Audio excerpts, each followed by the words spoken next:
புதுச்சேரியில் சட்டமன்ற தேர்தல் அறிவிக்கப்பட்டு வேட்புமனு தாக்கல் தொடங்கிய நிலையில் முதல் நாளில் ஒருவர் கூட வேட்புமனு தாக்கல் செய்யவில்லை எனவும் தெரிவிக்கப்பட்டுள்ளது. இது தொடர்பான கூடுதல் விவரங்களை வழங்குகிறார் நமது செய்தியாளர் கிருஷ்ணா. வணக்கம். மேலும் விவரம். புதுச்சேரியில ஆளுங்கட்சியாக இருந்தாலும் சரி, எதிர்கட்சிகளாக இருந்தாலும் சரி, வேட்பாளர்களை இன்னும் தேர்வு செய்ய நிலையில தான் உள்ளது. என்ஆர் காங்கிரஸ் பாஜக தொகுதி உடன்பாடு எட்டப்பட்டிருக்கக்கூடிய நிலையில வேட்பாளர்களுடைய தொகுதிகள் யார் யாரு என்பது அறிவிக்காமல் இருக்கிறது. அதே போல இந்தியா கூட்டணி சார்பில் காங்கிரஸ் திமுக கூட்டணியில இன்னும் எந்த தொகுதிகள் என்பது இன்னும் முடிவு செய்யக்கூடிய நிலையில எட்டப்படாமல் தான் இருந்து வருகிறது. இந்த நிலையில் தான் இன்று முதல் இந்த வேட்புமனு தாக்கலானது தொடங்கப்பட்டிருக்கிறது. முதல் நாளான இன்று ஒருவர் கூட வேட்புமனு தாக்கல் செய்யப்படவில்லை.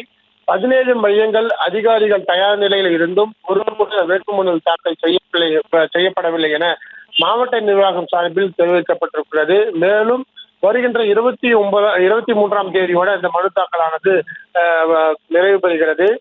நாளை மறுநாள் அமாவாசை தினத்தில் நாள் நன்றாக இருப்பதன் காரணமாக வேட்புமனு தாக்கல் செய்ய அங்கீகரிக்கப்பட்ட கட்சிகள் முடிவு செய்துள்ளதாகவும் தகவலானது வெளியாகி இருக்கிறது. இந்த நிலையில் மாவட்ட ஆட்சியர் சார்பில் ஒரு சுற்றறிக்கையானது வெளியிடப்பட்டிருக்கிறது.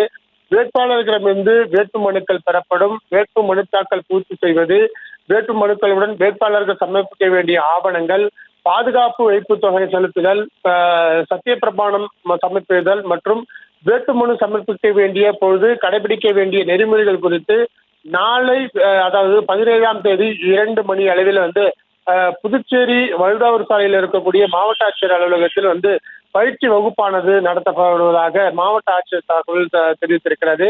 இன்று முதல் இந்த வேட்புமனு தாக்கல் செய்யக்கூடிய நிலையில இன்று காலை 11 மணி முதல் 3 மணி வரை எந்த ஒரு வேட்பாளரும், அதே சுயேட்சை வேட்பாளர்கள் கூட இந்த வேட்புமனு தாக்கல் செய்யவில்லை என்பது மாவட்ட நிர்வாகம் சார்பில் தெரிவிக்கப்பட்டிருக்கிறது.